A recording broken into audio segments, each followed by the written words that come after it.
பாட்டி ஒருத்தி வடை சுட்டு விற்று வந்தாள்.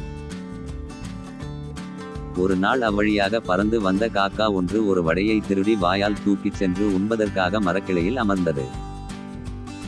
அதே பகுதியில் உலாவிக் கொண்டிருந்த நரிக்கு அன்று உணவு எதுவும் கிடைக்கவில்லை என்பதை விட ஏய்த்து பிழைக்க யாரும் தென்படவில்லை என்பதே உண்மை.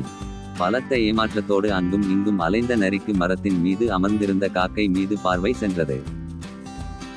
அதன் வாயில் ஒரு பெரிய வடை இருப்பதை பார்த்து நாவில் எச்சில் ஊற, இன்றைய நிலைமைக்கு இது போதுமே என நினைத்த நரிக்கு நரிப்புத்தி டக்கென்று வேலை செய்ய தொடங்கியது.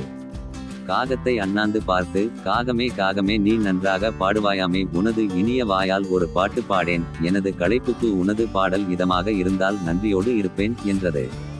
காகமோ அதன் தந்திரம் புரியாமல் கா கா கா என கரைந்தது.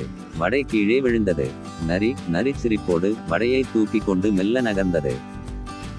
காகம் ஏமாந்ததை எண்ணி வருந்தியது. காக்கா மீண்டும் பாட்டியிடம் ஒரு வடையை திருடிச் சென்று உண்பதற்காக மரக்கிளையில் அமர்ந்தது.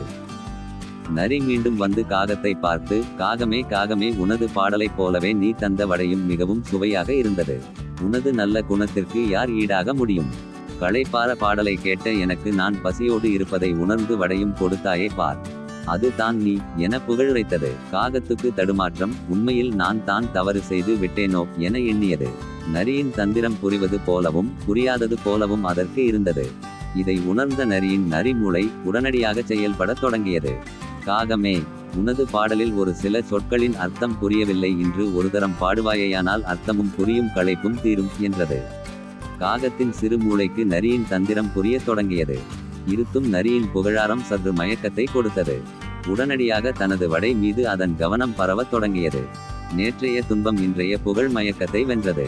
உடனடியாக தன்னை புகழ்ந்த நரிக்காக பாடவும் முடிவெடுத்து வடையை காலின் உதவியோடு இடுக்கி பிடித்தபடி கா கா கா, நான் காக்கா தான் என ராகத்தோடு கரைந்தது. தனது தந்திரத்தை காகம் புரிந்து கொண்டு விட்டதே என்ற வெட்கம் ஒரு புறம், தோல்வியால் ஏற்பட்ட கோபம் ஒரு புறம் துன்புறுத்த அவ்விடத்தை விட்டு ஓடியே போனது. காகமும் தனக்குள் சிரித்து கொண்டு வடையை கவ்விக்கொண்டு தன் இருப்பிடம் பறந்தது.